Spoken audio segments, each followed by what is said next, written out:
Good morning, everybody. Hope your weekend is going great. Hope it's a great day today. Great weather here in Southeast Texas. We've had some nice weather the last week or so. Humidity's not too high, so it hasn't been too hot. But I think we're gonna start getting a little hotter next week. We'll see. Anyway, yesterday, man, going into yesterday, it kind of looked like it wasn't going to be that great of a Saturday. It had some games, some intriguing games, interesting games also. But it turned out to be a pretty good Saturday. A lot of crazy things happened. We'll go over all that. Uh, some upsets. Yeah, some upsets. Anyway, we got a few news items. So before we start the review of what happened yesterday and a couple of days before, let's get to these news items and hit that subscribe button so you don't miss anything. Let's get started. Week 6 already. Wow. This is a halfway point for some of the teams this week, and next week will be halfway point for some other teams. So we're right there in the middle of the season. Kentucky. Mark Stoops said there is zero chance he is walking away from Kentucky after the loss to Georgia yesterday.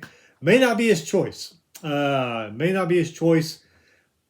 He said he discussed with school officials about not buying him out, but that thing can change in a heartbeat. So I really think we're still on Stoops, Fickell, and not so much Napier anymore. After yesterday, Napier bought himself a little bit of time, but I think we're definitely on Stoops and Fickell watch. It's just the way it is in this business. As of 10:30 Sunday morning, I haven't seen anybody gotten fired yet.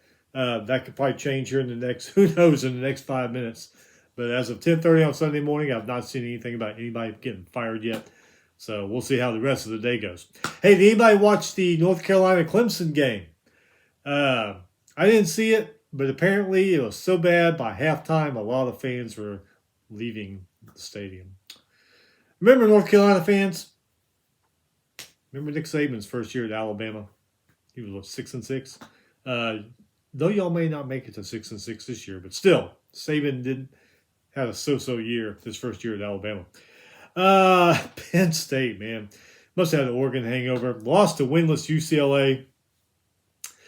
Since 1936, only 4 AP top 10 teams have lost to a winless team. Last time it happened, 1985, UTEP beat number 7 BYU. So Penn State joined some, I'm not going to say glorious company there, but they're in that stat now. Speaking of Penn State, get this. Preseason number 1, Texas. Preseason number 2, Penn State. Preseason number 4, Clemson are combined 8-7 after yesterday. That's a pretty crazy ass stat, isn't it? All right, so let's go back over some things that happened. Go back to Friday. Number 23, BYU beat West Virginia 38-24. Bachmeier had a career high 351 passing yards. Touchdown, ran for a touchdown. Martin had 2 rushing touchdowns. Roberts, 161 receiving yards. Nice game for him. 518 total yards for BYU. They are 5-0 now. Western Kentucky barely beats Delaware. Gets by them by 3, 27-24. Delaware quarterback, how do you say his name? Minakuchi? 3 rushing touchdowns. Nice game for him. San Diego State, they were 1-3, 2-3 now. Beat 3-1 New Mexico, 35-28. San Jose State's Eggett, 327 yards, 3 touchdowns. I'm sorry, that game. San Diego State Aztecs, they are 4-1, beat Colorado State 45-24. San Diego State Sutton, 113 rushing yards, 2 touchdowns. Nice game for him. Florida, they are 4-1, beat South Florida. They are 4-1, beat Charlotte 54-26. It was 33-7 at the half. Looks like the Bulls might have learned a little something about themselves after that Miami loss. All right, moving to Saturday, number 5, Oklahoma just waxed Kent State off the map, 44-0. People were saying, how are they going to be without Mateer? Well, I mean, I know it was Kent State, but still, Hawkins Jr. looked pretty good. 162 passing yards, 3 touchdowns, ran for a touchdown. They got Texas next week in the Red River rivalry. Kent State, only 7 first downs, 2 for 13 on third down. 135 total yards. Kent State, they had that bad season last year, won a game this year, almost beat Buffalo, and now they just kind of looks like they're going to have the same season as they had last year. We mentioned it. Number 7, Penn State lost to UCLA. Must have the Oregon hangover. 42-37. UCLA led this game 27-7 at halftime. Lamalavia, I think that's how you say his name right. 166 passing yards, 2 touchdowns, ran for 128 and 3 touchdowns. So he finally had a damn good game. UCLA had the ball for 20 minutes longer in this game than Penn State did. And UCLA, OC, Rick Neuheisel's son. Remember Rick Neuheisel? He was a coach at UCLA for a while. Also great at Washington, Colorado. So his son's calling plays there at UCLA. And evidently the fans were yelling, Neuheisel for coach at the game yesterday. So who knows what's going to happen. We mentioned it. Billy Napier, safe for another day, beat Texas 29-21. DJ Lagway, 298 yards, 2 touchdowns, both the freshman, Dallas Winston. Manning, 263 passing yards, 2 touchdowns, 2 interceptions. One thing I've noticed is Manning tends to hold the ball for too long, and when he's under pressure, he seems to lose poise. Happened yesterday. Florida was just seems like Florida was all in that backfield and just pressuring him. I kind of was not surprised. Well, I wasn't surprised Florida won this game. I knew Florida could win this game. They've got the talent. If everything could just come together, I'm talking play, coaching, everything came together and gelled. And it did, and they won the game. I mean, it was a close game, but still. I had a feeling they could win this game. So yesterday on SEC Nation, when Tebow picked Florida to win, I was like, yeah, I can see that happening. I really can. And sure enough, they pulled it out. Napier's a hero, at least for this week. We'll see what happens after that. Number 10, Alabama. They were down to number 16, Vanderbilt, 14-7 in the second quarter. Came back and scored 23 unanswered. Simpson, 340 passing yards, 2 touchdowns. Miller ran for 136 and a touchdown. Pavia, who ran his mouth all last week and pissed off Alabama, 198 passing yards and a touchdown. Alabama defense said they used that, his running his mouth, as fuel for them. So didn't look like it was going to happen at first. Looked like Vandy was going to run away with it. Give credit to Bama. They put their heels in the dirt and came back. We mentioned, are we on Stoops watch yet? I think we are. Lost to number 12, Georgia, 35-14. Stockton, passing touchdown and 2 rushing touchdowns. Kentucky, 3 for 11 on third down, 270 total yards, 2 touchdowns. Cincinnati, man, look at them, 4-1. Beating number 14, Iowa State, 38-30. Brandon Sorsby for the Bearcats, 214 passing yards, 2 touchdowns. Also ran for a touchdown. Pryor, 111 rushing yards, 2 touchdowns. Defense had 4 sacks and 5 tackles for loss. Cincinnati, though, they won, but they had 13 penalties for 128 yards. Both teams, they're kind of horrible on third down. Nothing to write home about. Rocco, 314 passing yards, 2 touchdowns. Also ran for 2 touchdowns for Iowa State. He took a hell of a shot. I don't know if you saw that. Man, he just got laid out. Some of the sports guys on Twitter were like, rest in peace, Rocco Beck. And when they showed that play, I was like, God, man, he got back up from that. Kind of crazy. I really thought number 20, Michigan, would just slaughter Wisconsin. I don't know what the problem is at Wisconsin. But only won by 14, 10-7 at halftime. So that kind of surprised me. Justice Haynes, 117 rushing yards, 2 touchdowns. Michigan defense held Wisconsin to 252 total yards. So, like I said, I think we're on Fickle watch too. Shame, I like the guy. He did great things in Cincinnati, but it's just not working out like he wanted to at Wisconsin. I think he's trying to change these last couple of years from Wisconsin from a running team to an air raid team, and it just didn't work. And it looks like he might be trying to switch back, but I don't think he's going to have time to do all that. Number 21, Notre Dame beat Boise State 28-7. That shocked me because I thought Boise State was going to go in there and beat Notre Dame. I was wrong. Notre Dame win. Carr, 2 touchdown passes. Love, 103 rushing yards and a touchdown. Notre Dame defense, 4 sacks, 4 tackles for loss, 4 INTs in that game. Both teams 112 yards and penalties. Number 22, Illinois beat Purdue 43-27. Altmaier had a career high 390 yards and a touchdown. I don't know if you saw this game. I watched this game. He was just eating up that Purdue secondary. I mean, he was just rifling it through for a shitload of yards. Purdue secondary, I don't know if they're just not that good or Altmaier's just a hell of a lot better than they anticipated, but damn, he was just eating up that secondary all day long. Beatty, 186 receiving yards, touchdown. Alano, their kicker, man, this guy is money. 19 points in that game yesterday. Illinois only 2 for 11 on third down, though. That's kind of crazy for them. Purdue's Brown, he had a good game, 302 passing yards, a touchdown, also ran for a touchdown.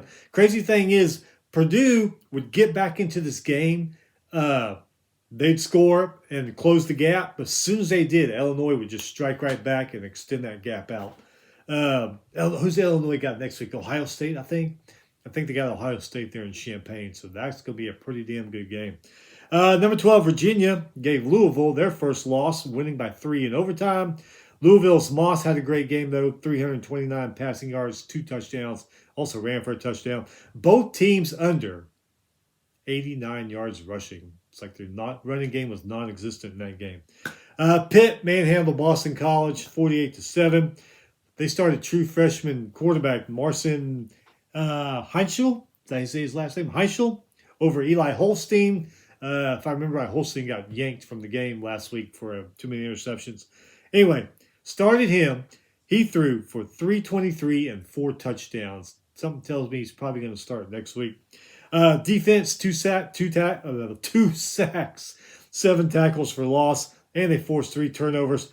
Held BC to 216 total yards. Pitt had the ball for 20 more minutes in this game than Boston College. We talked about it. Clemson beat North Carolina 38-10. North Carolina scored in the first and fourth quarter, and that was it. Fans started leaving. Klubnik for Clemson, 254 passing yards, 4 touchdowns. Both of them kind of sucked on third down. They didn't have any overwhelming numbers. And both had under 90 yards rushing. Another game with non-existent rushing. Baylor, they are 4-2, beat Kansas State 35-34 with a 53-yard field goal by Connor Hawkins with 31 seconds left. That was right after Jacob Redding got himself a pick six, 66-yard pick six. Robertson, 345 passing yards, 2 touchdowns. I heard people actually booed him at this game, and he comes out and does that kind of stuff. Kansas State had better numbers in postgame. I mean, just about everything across the board. A.V. Johnson had a good game, except for the pick six, the 66-yard pick six. 339 passing yards, 2 touchdowns. He also ran for a touchdown in that one. Navy beat Air Force 34-31. I told y'all Service Academy games are always good. Blake Harbaugh, 339 passing yards, 3 touchdowns to Heidenreich, who had 243 receiving yards in this game. Hell of a game for him. Horvath also ran for a touchdown too, so he had a hell of a game. Number 1, Ohio State beat Minnesota 42-3. Buckeyes are just a complete team from both sides of the ball, and they just keep getting better every week. So that game with, I think it's Illinois they play next week, that's just going to be a hell of a showdown. Minnesota, 1 for 11 on third down. That's not going to win you a ball game. And 162 total yards. Gophers got to figure something out. Number 3, Miami was killing number 18, Florida State. 28-3 entering the fourth quarter. Hey, give credit to the Seminoles. They started to come back, scored 19 unanswered in the fourth, but still lost by 6 points to Miami. Miami won, but they had 13 penalties for 114 yards in this game. Beck, 4 touchdown passes. Tony and Daniels, they had 2 touchdown catches each. And Miami, Kings of Florida, beat Florida, Florida State, South Florida, and who knows who other Florida teams they may have on their schedule this year. Number 6, Texas A&M gave Mississippi State their second loss, winning 31-9. First 3 quarters were slow, sluggish. It was 14-3. I said, being an Aggie fan, I said this is one of those games that A&M is just gonna lose. It looked like those first couple quarters looked like it was hidden that way. But I don't know what Mike Elko said in that locker room because the second half was a lot better. A&M scored 17 points in the second half. Mississippi State only scored 6. So he gave them some kind of talk in there. Reed, 2 passing touchdowns, 1 rushing. Aggies defense, 4 sacks, 9 tackles for loss. Held Mississippi State to 1-10, 1 out of 10 on third down, and 14 first downs, 219 total yards, and forced 2 turnovers. Now, I'm still going with my prediction preseason. Aggies are going to have 2 or 3 losses because, like LSU learned, when you start out slow, it's going to bite you in the ass eventually. So, I love the Aggies. They're my favorite team. But, I expect them to lose 2 or 3, especially when you're starting out like this. There's some teams coming up on the schedule you cannot do that against. Just like we told LSU, and they didn't want to listen. And what happened? They got bit in the ass. Number 11, Texas Tech gave Houston their first loss, 35-11. Texas Tech's Morton, 345 passing yards and a touchdown. Williams, 107 rushing yards and 2 touchdowns. Nice game for him. Texas Tech defense held U of H to 12 first downs, 1 for 12 on third down, 164 total yards, and they forced 3 turnovers. Ball State, man, they were 1-3. They beat 3-2 Ohio Bobcats, 20-14, when Kelly hit Magwood on a 43-yard touchdown catch in the final minute. Congratulations to Ball State. Virginia Tech, their role has ended. Lost to Wake Forest 30-23. Wake Forest's kicker. They lost 30-23, right? Wake Forest's kicker, Calvert, 12 points in this game. Tell me he didn't help win. Temple, they broke 500. They beat UTSA 27-21. I don't know what the hell has happened to UTSA. I really don't. Arizona, they are 4-1. They beat Oklahoma State 41-13. Fifita for Arizona, 376 passing yards, 5 touchdowns. 2 of them were to Spivey. Wildcat defense, 3 sacks, 11 tackles for loss. Held Oklahoma State to 158 total yards. I don't know what the hell they're going to have to do up there in Stillwater to fix this thing. But you might as well work on it now. Start looking for a coach because I don't think you're going to salvage the season. Might as well start looking for a hot shot coordinator or coach somewhere because we're halfway through the season and you kind of dead in the water. Washington, they bounced back from that loss against Ohio State. Traveled all the way to College Park, Maryland. Beat Maryland 24-20.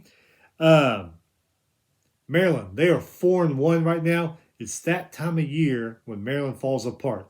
Under Mike Locksley, they are 21-5 in September. We've seen how they do in September. But in October, under Mike Locksley, 7-14. They always seem to fall apart in October.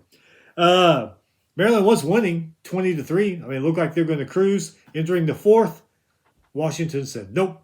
They scored 21 unanswered in the fourth quarter. Northwestern, they broke 500, beat Louisiana Monroe 42-7. Stone had 3 touchdown passes. Kamalefe, I think that's how you say his name, 2 rushing touchdowns there. Oregon State is 0-6. I don't know what the hell's going on there in Corvallis. Lost to Appalachian State by 4, 27-23. SMU, they broke 500. Crazy that SMU was at 500 the last few seasons they've had. Beat Syracuse 31-18. Syracuse beat Clemson. We know Clemson's not as good as they were, but I don't know what happened to them, man. They are 3-3 now. They were trending up, and now they're starting to trend back down. UConn, they are 4-2. Beat Florida International by 41. Faganano, I think that's how you say his name. 355 passing yards, 4 touchdowns. Hell of a game for him. James Madison, they are 4-1. Beat Georgia State 14-7. Nebraska, they are 4-1. They beat Michigan State 38-27. Nebraska's Emmett Johnson, 3 rushing touchdowns in that one. Carter Nelson returned a blocked punt for a touchdown. Huskers defense, 4 sacks, 12 tackles for loss, held Michigan State to 2 for 14 on third down, and forced 3 turnovers. Arkansas State was 1-4 yesterday. Going into yesterday, they beat 3-1 Texas State by 1 in overtime. So good for them. Old Dominion, man, look at Old Dominion. They are 4-1. Beat Coastal Carolina by 40. Colton Joseph, their quarterback, 4 passing touchdowns, 1 rushing touchdown. What the hell has happened to Coastal Carolina? Put them in the column with Oregon State and App State and some others. I mean, that's just crazy. UNLV, they are 5-0. Beat Wyoming 31-17 on Laramie. Hailstorm came through, covered the field. When you turned the game on, it looked like it snowed because everybody was bundled up. So you're like, wow, snowing already in Wyoming? There's a hailstorm. The field was covered with hail. Kind of crazy. TCU, they are 4-1, beat Colorado 35-31. Hoover for TCU, 275 passing yards, 4 touchdowns, ran for a touchdown. 2 of those touchdowns are to McAllister. Salters for Colorado, 217 passing yards, 2 touchdowns, ran for a touchdown, but 3 interceptions. Kansas, they are 4-2. They beat Central Florida 27-20. Central Florida is 3-2 now. They are all happy Scott Frost came back. Now they're just under 500. Williams, 3 rushing touchdowns for the Jayhawks. Memphis, 6-0. The first FBS team to be bowl eligible this year. Congratulations to them. They look good. I haven't seen their games, but I've seen some highlights, and they look pretty damn good. Beat Tulsa 45-7. Brendan Lewis, 3 touchdown passes, and he also ran for 1. Duke, they keep improving. I stayed up late last night to watch this game. I figured it'd be a good one. Flew out to California, beat California 45-21. California only scored in the first half of this game. Duke, since that Illinois loss, they've just been getting better. Fresno State, they are 5-1, beat Nevada by 3. Kicker Lynch, 8 points in that game. So tell me he didn't help win that game. It's that time of year. We starting to get some weekday games. Coming up Wednesday night, nothing to write home about. But it's like I say, it's college football if you're a college football fan. 6:30 ESPN2 Wednesday night. 2-3 Missouri State versus 1-4 Middle Tennessee. Told you it's college football. And then 7 p.m. on CBS Sports Network. Liberty versus UTEP. Both of them are 1-4. I'll watch it because UTEP's here in Texas. But yeah, anyway. All right. So yesterday, also FCS. Most of the top teams in FCS won. Montana State, they're 4-2. They beat 4-2 Northern Arizona 34-10. Dowler, he had a 90-yard punt return for a touchdown. West Georgia, they're 5-1 now because they lost to 4-2 Austin Peay yesterday, 44-30. Austin Peay's Chris Parsons, 3 touchdown passes, and he ran for 2 touchdowns. Hell of a game for him. Lehigh, they are 6-0 now. They gave Yale their first loss of the year, winning 31-13. 3-3 Central Connecticut beat 4-2 Sacred Heart, 42-35 in overtime. And then Brown, they are 2-1 now. They beat 4-2 Rhode Island, 28-21. Childs, 2 rushing touchdowns for Brown. That is it. We'll be back probably Thursday. I already told you about the Wednesday games, which are, We'll be back Thursday to preview what's happening that night, Friday into the weekend. Got some good games coming up this Saturday. Hey, enjoy the rest of the weekend. Watching NFL or whatever you watch. Stay busy. Weekend will be here again before you know it. Stay safe. We'll see you next time.